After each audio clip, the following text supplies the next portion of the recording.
Hello everyone शांति पाठशाला को मु आपण मानंकु स्वागत जणाउछि। आजिकार एक नूतन वीडियो रे आमे आलोचना करिबा कोठो चाष विषय वस्तु को नहीं एक सुंदर रचना। वीडियोटी को आरंभ करिबा पूर्वरु चैनल को सब्सक्राइब करिनियंतु एवं पाखरे थिबा बेल आइकन टी को मध्य प्रेस करि दियंतु। चलंतु आरंभ करिबा।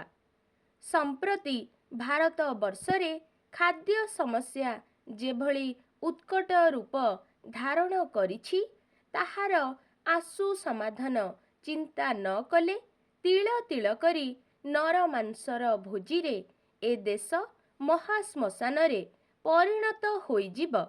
सुतरां कृषि प्रणालीर उन्नति साधन करिबा सर्वादौ दृष्टि सापेक्ष। एथिपाई समवाय चाष बा कोठो चाष ही प्रकृष्ट माध्यम। भारत एक कृषि प्रधान देश। एहार कृषक चिर दरिद्र। ए देशर जमी जमा क्षुद्र कियारी रे विभक्त। चाष करिबा पाई उक्त क्षुद्र जमी यथेष्ट नुहे।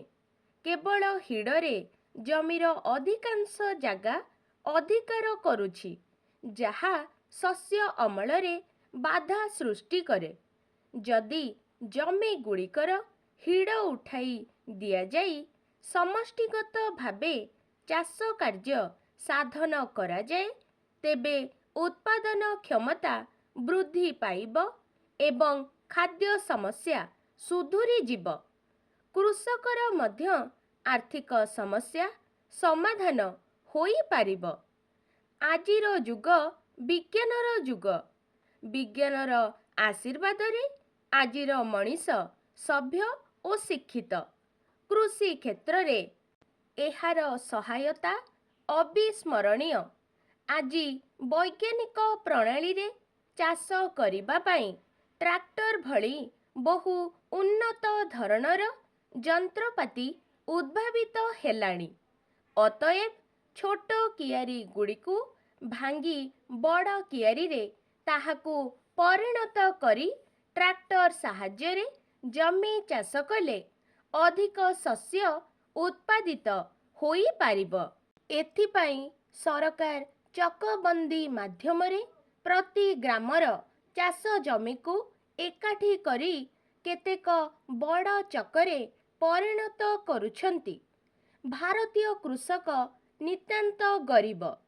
आधुनिक यंत्रपाति क्रय करी कृषि क्षेत्र रे विनियोग करिबाकू तार सामर्थ्यर अभाव। फलरे प्राचीन कृषि प्रणाली अवलंबन करी से स्वल्प उत्पादित शस्य रे तार परिवार प्रतिपोषण करे। मात्र समवाय कोठो चाष क्षेत्र रे एई प्रतिबंधक दूर होई पारे।